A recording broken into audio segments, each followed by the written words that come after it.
De Guatemala City, nous ne verrons que la cathédrale de la ville, sur la place de la Constitution. Le palais national est l'ancien siège de la présidence, désormais aménagé en musée. La capitale a la réputation d'être sans attrait et plutôt dangereuse. Nous poursuivons notre route jusqu'au Honduras. Peu après la frontière, nous faisons escale à Copan Ruinas. Ce sera l'occasion d'une promenade de fin d'après-midi dans cette bourgade paisible autour du parquet central.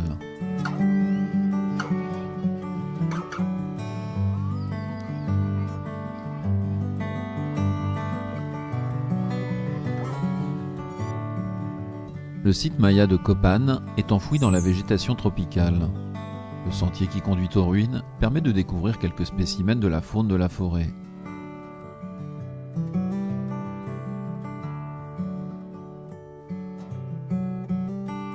Ce petit rongeur est un agouti paca. Au Mexique, il est surnommé le chien de colline.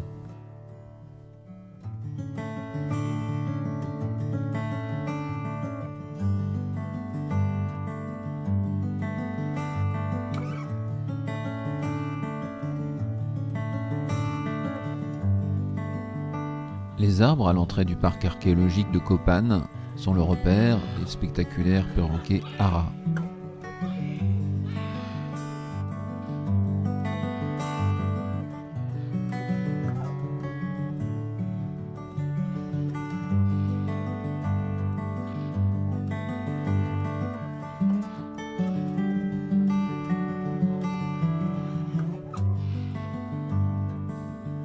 Avant de pénétrer dans le site Maya, une dernière rencontre avec un écureuil.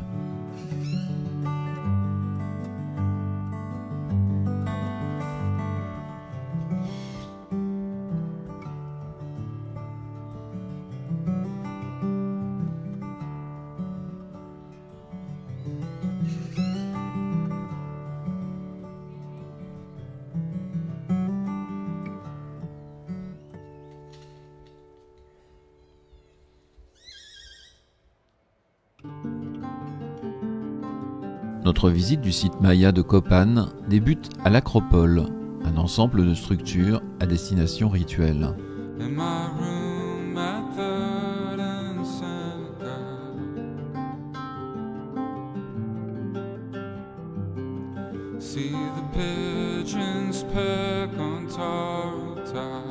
Cette jeune guide locale pose pour des photographies qui illustreront peut-être le futur catalogue destiné aux visiteurs. Retour au patio oriental qui a conservé quelques sculptures représentant des animaux.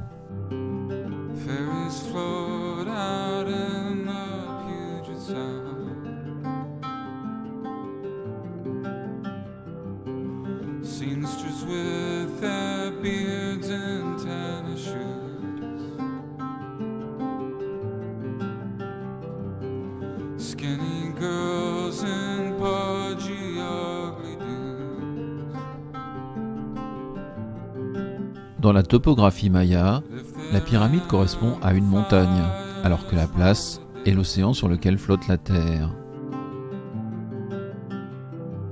À l'ouest de la place s'élève la pyramide 16, la plus haute de Copan.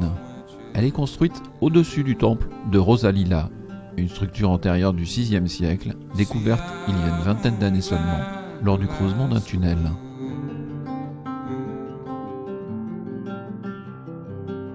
Cette stèle représente Butchan, 11e roi de Copan, au pouvoir au VIe siècle.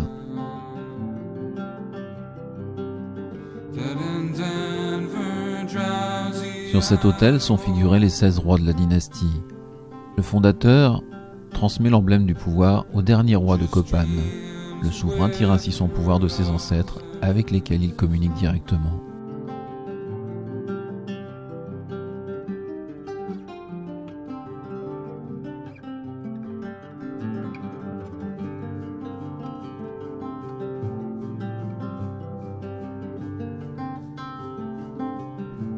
Ce personnage est un Powhatan. Il réunit le monde d'ici-bas et l'au-delà. Cet escalier majestueux descend vers la grande place de Copan. La stèle N se dresse au pied de l'escalier monumental. Elle représente le 15e roi de Copan, qui portait le joli nom de Fumé Coquillage.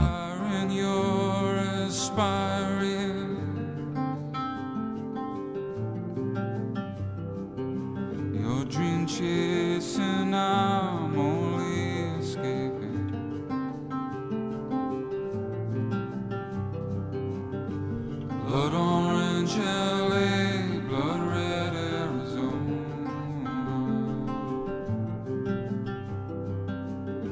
Lone Star Santa Fe, Lone Palm, Pomona. Old Soul, San Antonio, dry grass of El Paso. Lifetimes away from a love I know.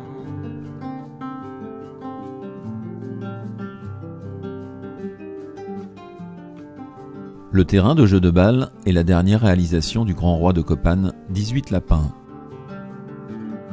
Le jeu de balle était bien plus qu'un sport chez les Mayas. C'était en fait un rituel religieux qui symbolisait la lutte entre les forces vitales du monde terrestre et celles du monde inférieur correspondant à la mort.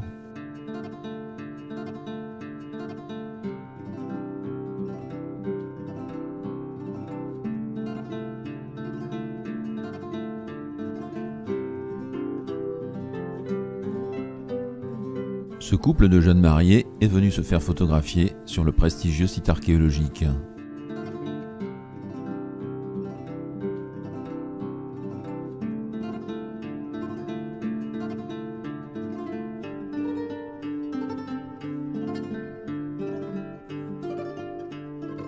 Une bâche protège des intempéries l'escalier des hiéroglyphes, construit en 735 sous le règne de Fumé Coquillage.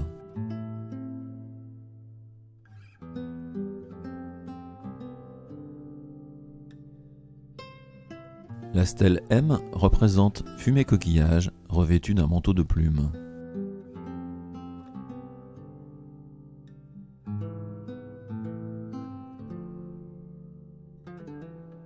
Cet escalier monumental comporte le plus long texte maya connu, sculpté dans la pierre des contremarches. Les Mayas utilisaient 800 signes individuels, les glyphes, disposés en colonnes 2 par 2, qui se lisaient de gauche à droite et de haut en bas. Ces glyphes représentaient des mots ou des syllabes qui se combinaient pour désigner n'importe quel concept. Il n'a pas été possible de déchiffrer la totalité du texte de l'escalier, car il était en partie détruit et certaines pierres ont été déplacées. Mais il s'agirait d'une chronique de la dynastie de Copan depuis le premier roi.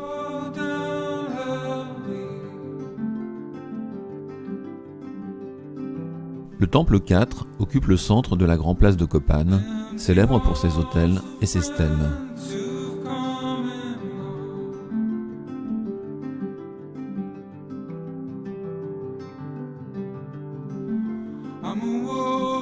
La plupart des stèles représentent le grand roi 18 Lapins. Il exécute un rituel au cours duquel il incarne une divinité. Le roi est vu de face avec dans ses bras une barre cérémonielle.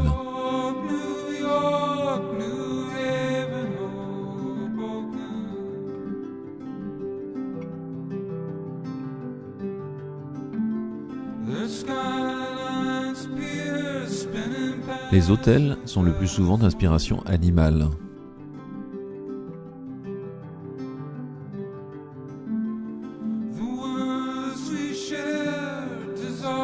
Le règne de 18 Lapins correspond à l'âge d'or de Copan.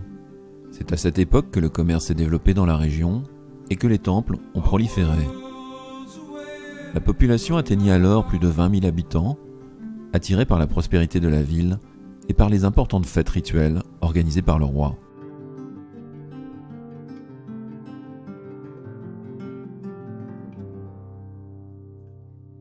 Le musée de sculpture abrite cette spectaculaire reproduction, grandeur nature, du temple de Rosalila, toujours enfoui sous la pyramide principale de Copan. Les originaux de plusieurs sculptures ont été déplacés dans le musée pour les protéger des intempéries, des copies étant installées sur les emplacements d'origine. À long terme, il est prévu d'en faire de même pour toutes les stèles. Men doing mending times. Les sculptures en forme de tête de perroquet étaient courantes sur les sites mayas. Drinking harpoon pints.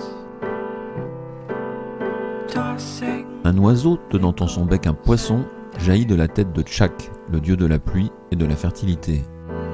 and looking for Une chauve-souris est ici représentée, les ailes déployées. They're looking Les sculpteurs disposaient d'un matériau particulièrement tendre, le tuf volcanique. Dans cette niche, le roi Yaxcoupmo, fondateur de la dynastie, est représenté dans une danse guerrière exécutée sur un bouclier solaire. On retrouve ici des décorations en forme de crâne humain, représentant les ennemis vaincus. even the frying Cette statue à l'effigie d'un roi trônait au milieu de l'escalier des hiéroglyphes. rain fell slow according to castle time. I was only 9. I was looking for exit signs Ce trône royal est supporté par des esclaves. for lucky 9. And my talking and boring rhymes, but face it, we're living in wartime. Le trône est orné de bas-reliefs représentant les dieux dont dépendent les 4 quartiers du ciel. Let's cry about it. You can cry about. Le musée de Copan reconstitue aussi la décoration originelle des façades des temples. I won't lie. You.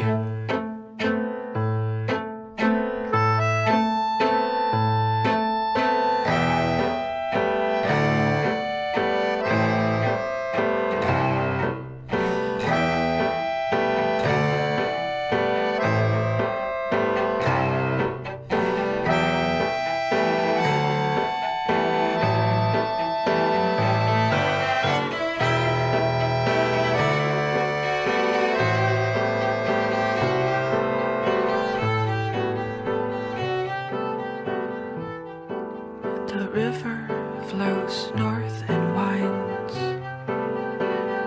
Traveling south, you'll hit wind time. The passers-by are not kind. La chute de Copan aurait été causée par un désastre écologique. The sky En raison de la densité croissante de la population, les paysans durent cultiver toujours davantage les versants de la vallée, provoquant érosion du sol, appauvrissement des terres et inondations. yeah. La vallée fut abandonnée vers le XIIIe siècle.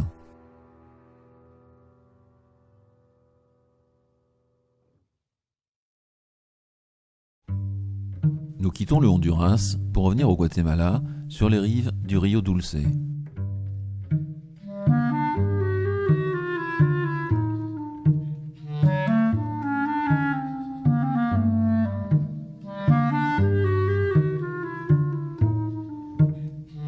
En remontant le fleuve sur quelques kilomètres, on parvient au fort de San Felipe.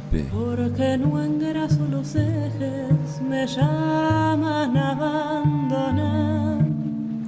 Porque no engraso los ejes me llaman a abandonar. Si a mí me gusta que su- Le fort de San Felipe a été construit par les colons espagnols en 1652. Si a mí Il protégeait le commerce entre la colonie et la métropole contre les incursions des frères de la côte, ces fameux pirates établis sur l'île de la Tortue.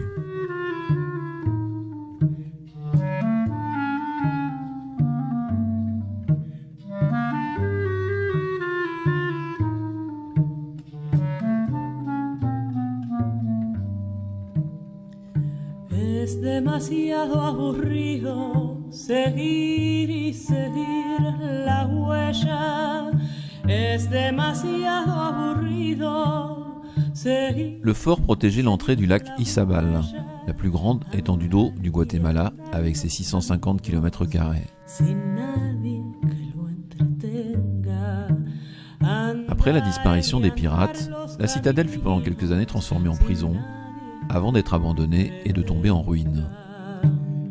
Le fort actuel est une reconstruction de 1956, classé monument national guatémaltèque.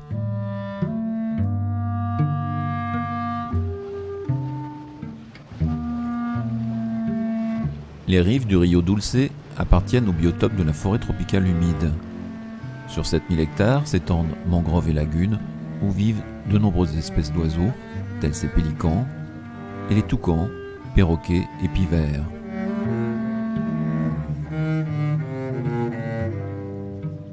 Le Rio Dulce est aussi un lieu de résidence secondaire prisé des riches guatémaltèques, entrepreneurs et hommes politiques.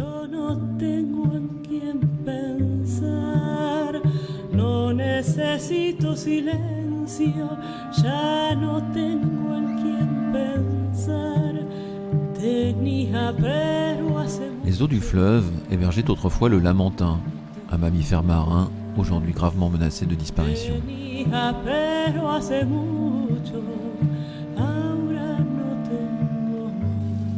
Notre navigation sur le Rio Dulce s'achèvera sous une chaude pluie tropicale.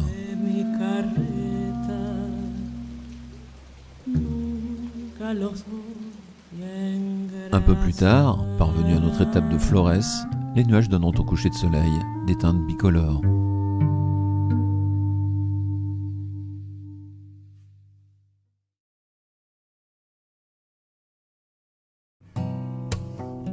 Avec le site de Tikal, nous retrouvons le monde Maya, en plein cœur de la forêt tropicale, dans la région du Petén.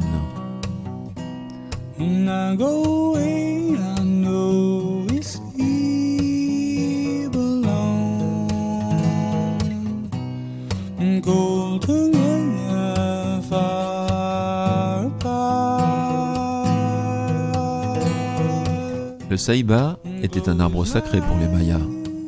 Ils le considéraient comme un symbole de l'axe de l'univers, reliant l'inframonde, la terre et le ciel.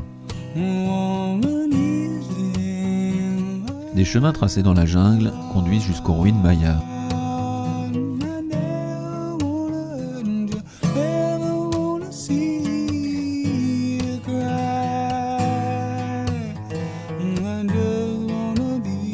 Au-dessus de nos têtes, des colonies d'attelles recherchent leur nourriture dans la canopée.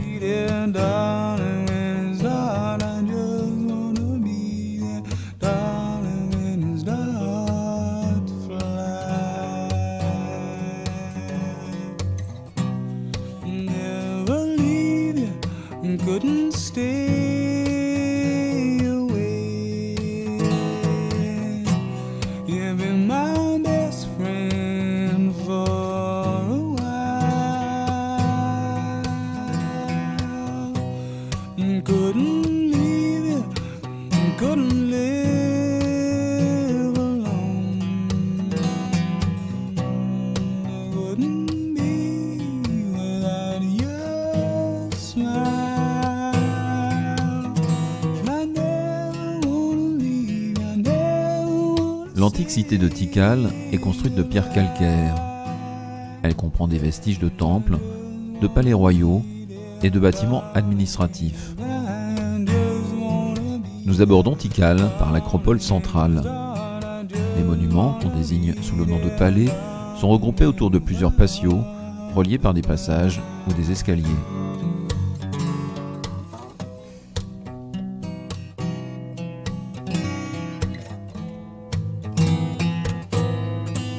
Le sommet du temple 5 émerge au-dessus des arbres. Haut de 59 mètres, c'est le second plus grand temple pyramide de Tikal. Sa construction remonte à l'an 700.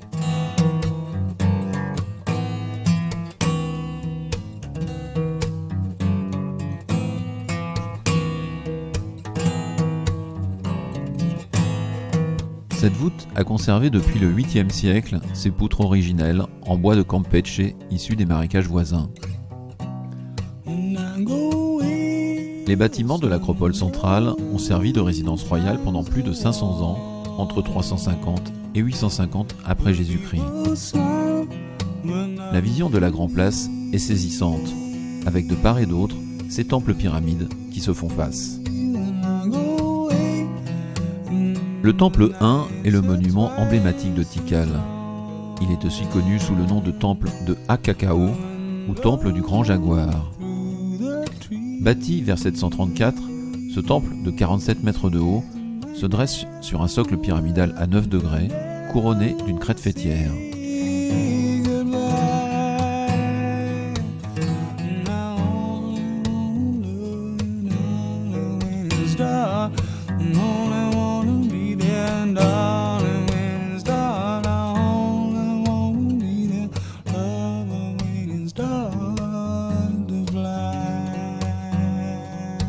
L'acropole nord a longtemps servi de nécropole aux prêtres et aux souverains de Tikal.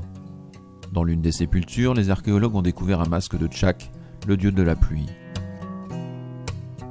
Le temple 1 est la pyramide funéraire de Jazao Shan Kawil, l'un des grands seigneurs de Tikal, également appelé Akakao.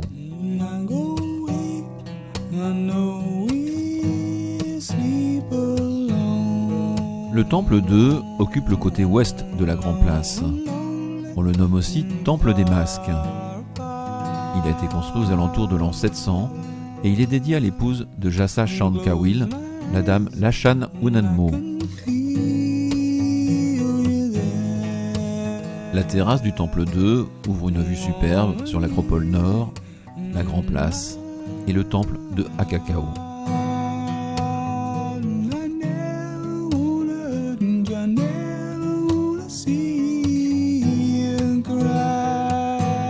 Plus loin dans la forêt se dressent plusieurs complexes de pyramides jumelles antérieures aux constructions de la Grand Place.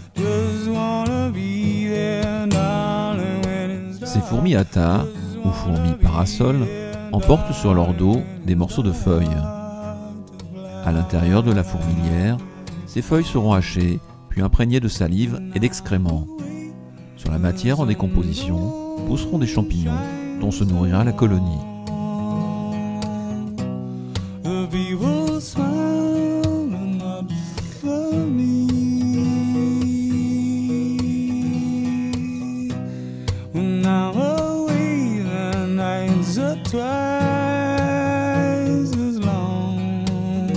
La place des 7 temples est un alignement de bâtiments presque identiques.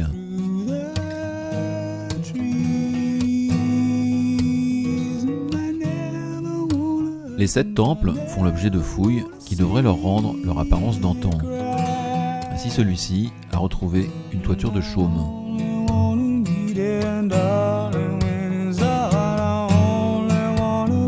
Le chemin s'enfonce toujours plus avant dans l'épaisse végétation de la forêt tropicale. C'est avec de telles lianes qu'on fabrique les meubles en rotin.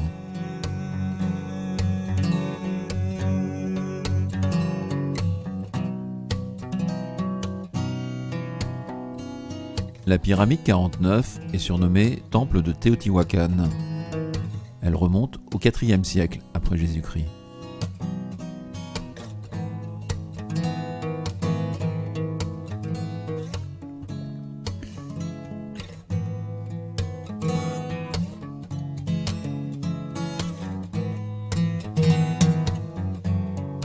Haute de 30 mètres, la pyramide du Monde Perdu demeura jusqu'au 7e siècle le plus haut édifice de Tikal. Elle pourrait avoir servi d'observatoire solaire. Cette zone de Tikal, l'une des plus anciennes du site, a été baptisée par les archéologues le Monde Perdu, car la jungle leur rappelait le roman du même nom d'Arthur Conan Doyle. Le parc national protégé abrite des milliers d'espèces animales, du dindon sauvage à l'invisible jaguar.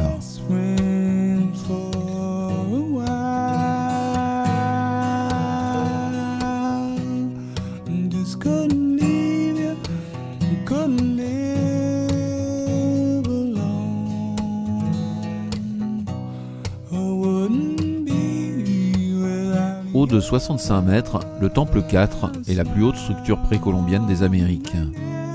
De son sommet s'ouvre une vue inoubliable sur la forêt tropicale du Petén, d'où émergent les crêtes des temples mayas. À droite, le temple 3, qu'on appelle aussi temple du prêtre du jaguar.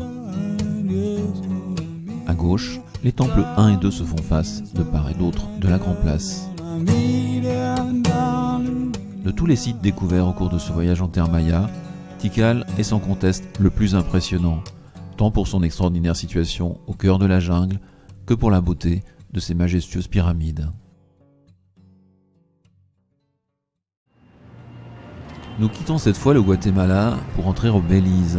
Ce petit État qui, avant son indépendance en 1981, s'appelait le Honduras britannique.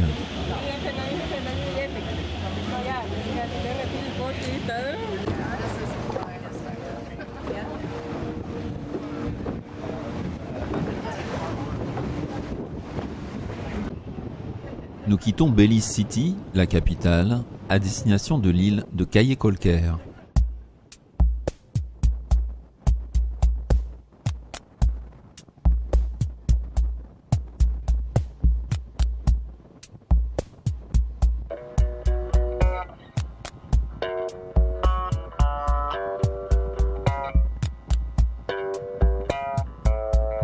Caye Caulker est une île corallienne qui mesure 8 km du nord au sud et 1 km d'est en ouest.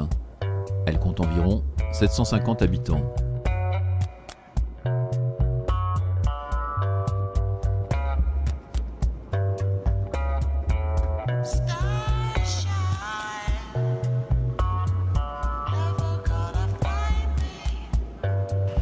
Dans l'île, pas d'automobile, on se déplace à pied ou à bord de voiturettes.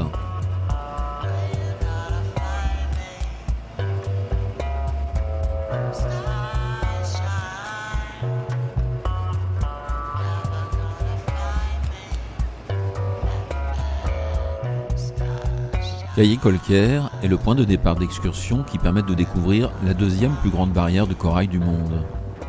Nous allons pendant toute une après-midi observer les fonds marins en snorkeling.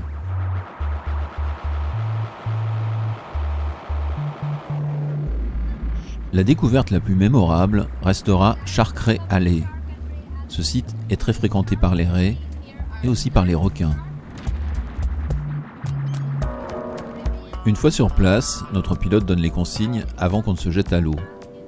Durant la plongée, nous observerons une dizaine de requins nourrices, des raies à longue queue, beaucoup d'espèces de poissons multicolores autour des récifs de coraux.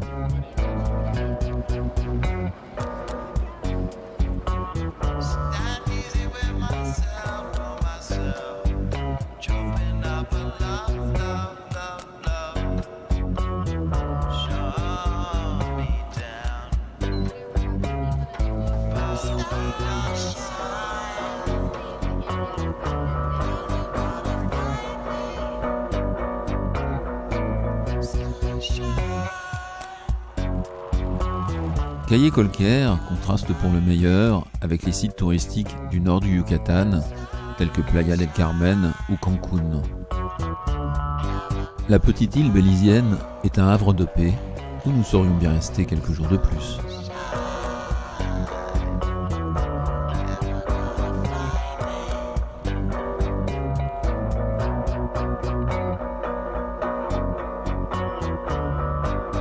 De retour sur le continent, nous quittons cette fois le Belize pour retourner dans l'état de Yucatan au Mexique.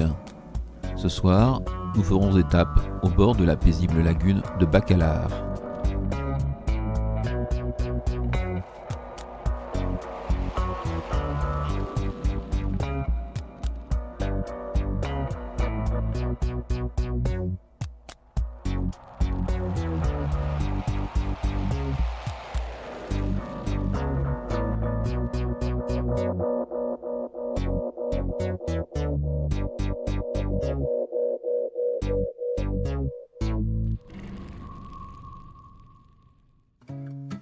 Le site archéologique de Tulum se situe dans une région appelée la Riviera Maya, au bord de la mer des Caraïbes.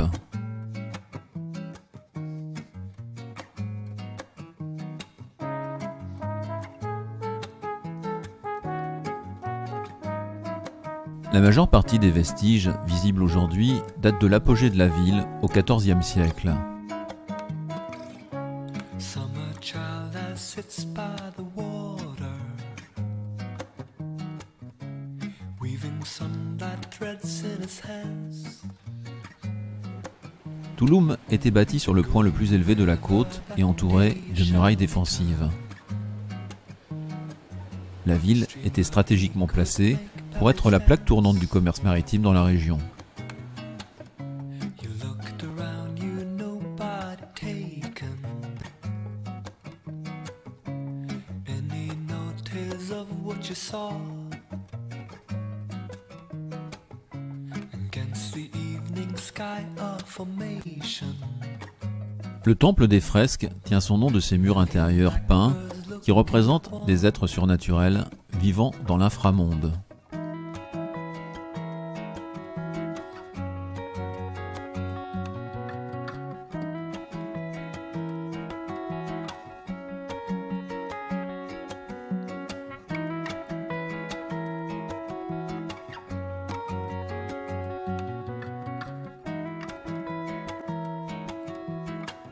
La chaussée principale était bordée d'édifices résidentiels tels la maison des colonnes et la maison de Alash Yonik.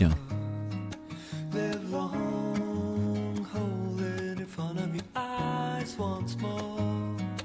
Live long, save 10 years to remember. Live long, hold it in front of your eyes. Le Castillo est le bâtiment le plus imposant de Touloum. Il a connu plusieurs étapes distinctes de construction, dont la plus récente est représentée par les petits temples placés de part et d'autre de l'escalier principal.